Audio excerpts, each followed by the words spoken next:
السلام علیکم ورحمۃ اللہ وبرکاتہ۔ دوستو، میں حافظ محمد صادق تمنا اپنے یوٹیوب چینل پہ آپ کا استقبال کرتا ہوں۔ امید کرتا ہوں آپ بخیر و عافیت ہوں گے۔ میں بھی الحمدللہ بخیر ہوں۔ آج میں پھر آپ سب کے لیے ایک زبردست ویڈیو لے کر کے آیا ہوں، جس کے اندر امام مہدی علیہ السلام اور حضرت عیسیٰ علیہ السلام اور دجال کو لے کر بہت ہی زبردست پیشین گوئی سنائی گئی ہے۔ حضرت مولانا خلیل الرحمن سجاد نعمانی صاحب نے حدیث نبوی کی روشنی میں یہ بھی بتایا ہے کہ دجال کب نکلے گا، کیا امام مہدی کے آنے کا وقت ہو چکا ہے، کیا عیسیٰ علیہ السلام کے آنے کا وقت بالکل قریب ہے۔ اس طرح کی باتیں حدیث کی روشنی میں بتائی گئی ہیں۔ آئیے ویڈیو دیکھتے ہیں۔ ویڈیو شروع کرنے سے پہلے آپ سے گزارش کرتا ہوں کہ اگر آپ یوٹیوب پر دیکھ رہے ہیں تو میرے چینل کو سبسکرائب کر لیجئے، اور اگر آپ فیس بک پر دیکھ رہے ہیں تو پیج کو فالو ضرور کر لیجئے تاکہ آنے والی ویڈیوز کی نوٹیفیکیشن آپ کو ملتی رہے۔ بہت غور سے جملہ سننا۔ فیصلے کے سال آ رہے، اب دنیا کی زندگی میں زیادہ وقت باقی نہیں، پوری دنیا کی زندگی میں زیادہ وقت باقی نہیں، اب فیصلے کے دن آ رہے ہیں۔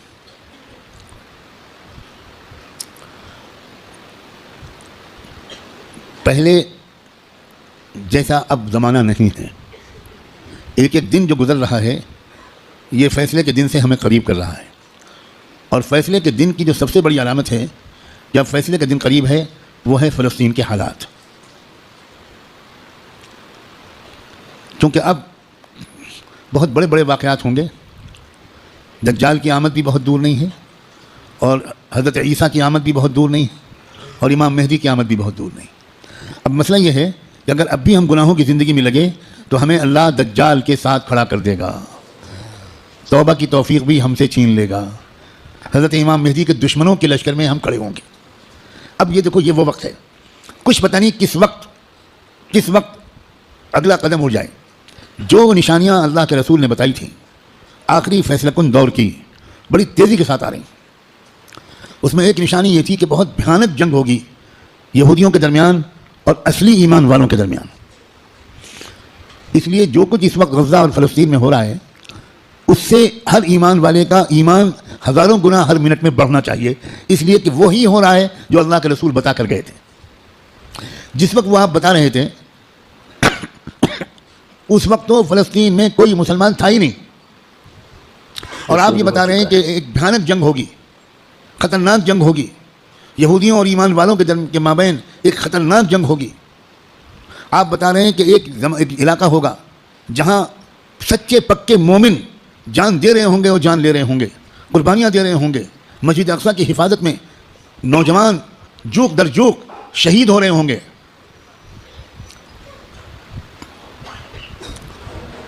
اور اللہ وہاں کے مجاہدوں سے سب سے زیادہ خوش ہوگا، اصلی ایمان والے وہیں پر ہوں گے۔ یہاں تک کہ جب صحابہ نے پوچھا کہ یہ لوگ جن کے بارے میں آپ کہہ رہے ہیں سچے پکے مومن، یہ کہاں ہوں گے؟ آپ نے فرمایا یہ بیت المقدس اور اس کے چاروں طرف ہوں گے، مسجد اقصیٰ اور اس کے چاروں طرف ہوں گے۔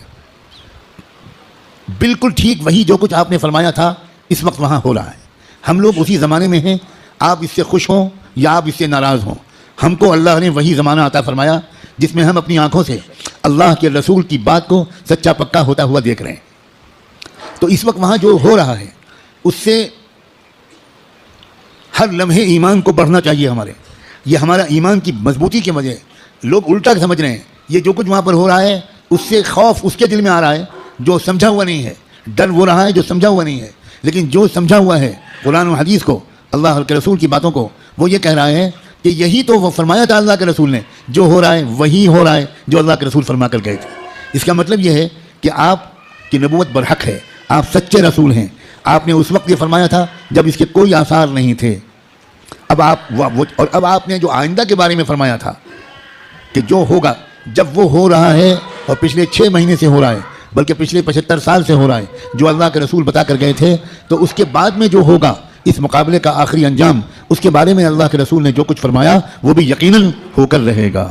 اور وہ کیا ہوگا؟ وہ یہ ہوگا کہ اللہ کے کلمے کا بول بالا وہاں سے پھیلنا شروع ہو کر پورے عالم کی ہر کچی پکے گھر میں اللہ کا کلمہ داخل ہوگا، پوری زمین پر انصاف کا نظام قائم ہوگا، اللہ کا حکم چلے گا، باطل ٹوٹے گا، حق کا غلبہ ہوگا، ایمان والوں کو اللہ تعالیٰ عزت، حکومت، اقتدار، طاقت، غلبہ دیں گے، ان کی قربانیوں کے انعام کے طور پر ضرور دیں گے.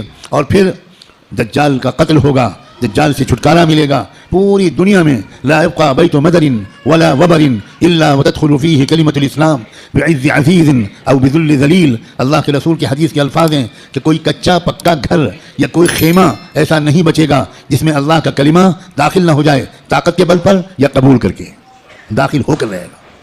اس لیے لوگوں یہ بہت چوکنا رہ کر جینے والا زمانہ ہے. اگر اسی طرح غفلت میں رہے جس طرح آپ تک جی رہے ہیں تو ہمیں خبر بھی نہیں ہوگی, اور اللہ کی طرف سے فیصلہ ہو چکا ہوگا کہ اس نالائق فاسق فاجر خطاکار گنہگار مسلمان کو میں دجال کا ساتھی بناؤں گا.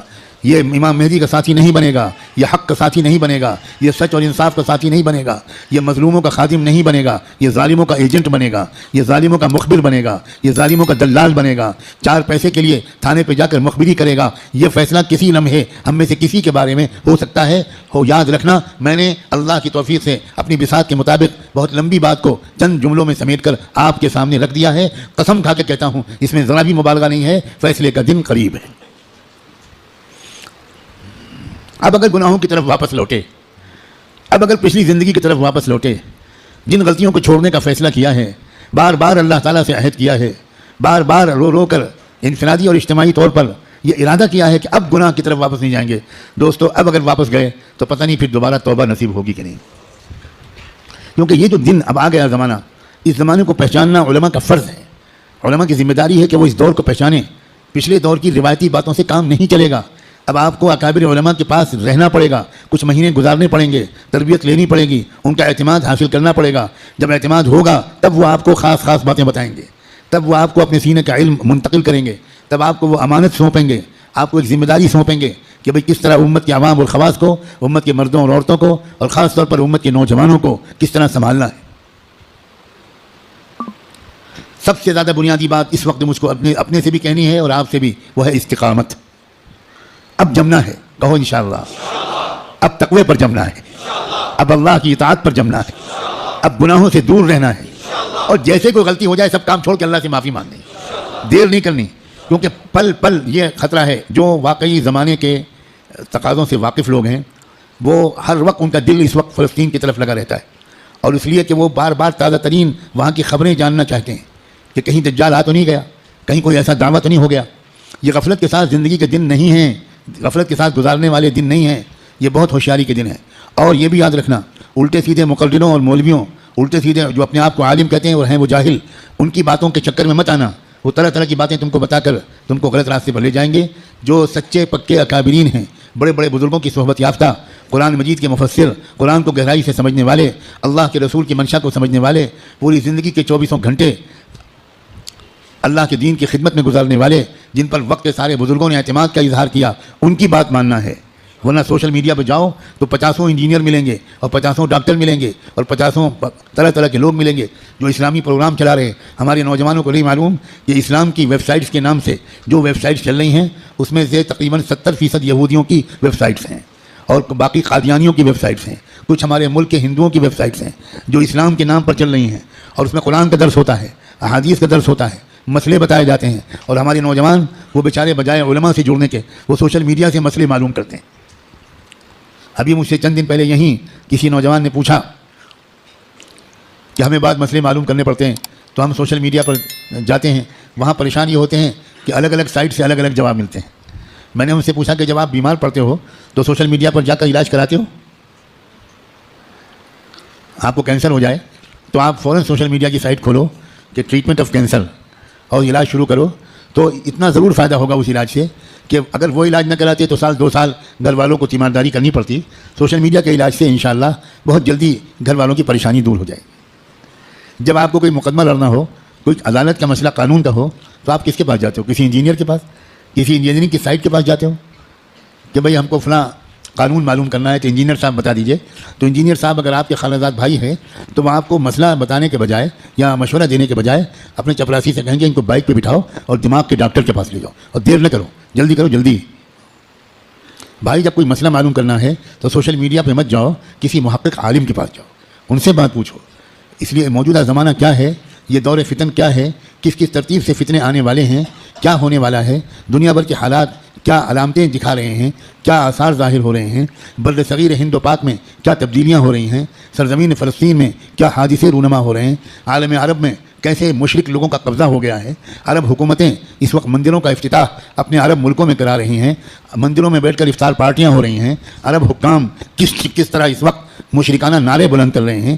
یہ سب آخری زمانے کی علامتیں ہیں۔ اللہ کے رسول یہ تک فرما گئے تھے کہ قیامت اس وقت تک قائم نہیں ہو سکتی جب تک جزیرے عرب میں بت پرستی پھر سے نہ شروع ہو جائے۔ اب دنیا حیران ہے کہ ابو ظبی میں مندر کیسے بن گیا، اور اس سارے عرب حکومتوں حکام کو کیا ہو رہا ہے۔ دنیا حیران ہے کہ سعودی عرب کے شہزادہ محمد بن سلمان اس قدر کافرانہ، فاسقانہ، گمراہانہ عقائد اور اعمال میں کیسے پھنس گیا۔ دنیا اس لیے حیران ہے کہ دنیا کو نہیں خبر تھی کہ یہ سب بتا چکے ہیں محمد الرسول اللہ صلی اللہ علیہ وآلہ وسلم۔ یاد رکھنا بھارت کے مسلمانوں، ہم محمد ابن سلمان پر ایمان نہیں لائے ہیں، ہم محمد ابن عبداللہ صلی اللہ علیہ وآلہ وسلم پر ایمان لائے۔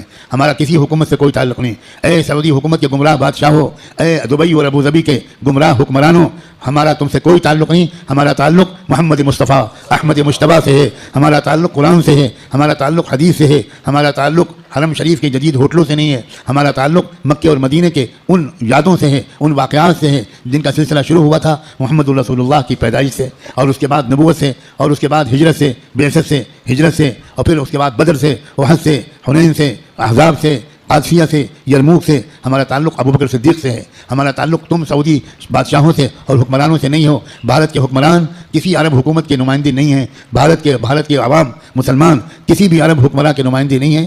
بھارت کے مسلمان غلام ہیں محمد الرسول اللہ۔ ہمارا رشتہ سیدھا ان سے ہے۔ ہم تمہارے محتاج بالکل نہیں ہیں، قطعاً نہیں ہیں۔ تم غلط کرو گے تو ہم غلط کہیں گے۔ ہمیں اس بات کا کوئی اندیشہ نہیں ہے کہ تم ہمارا ویزا بند کر دو گے، تم ہماری حاضری اس جگہ بند کر دو گے۔ سب کچھ اللہ کے ہاتھ میں ہے۔ ہمارا تعلق ایمان سے، قرآن سے، اپنے بزرگوں سے مضبوط ہونا چاہیے۔ بار بار کہہ رہا ہوں، کتابوں کا مطالعہ بڑھنا چاہیے۔ مجھے تم سے سخت شکایت ہے، اور میں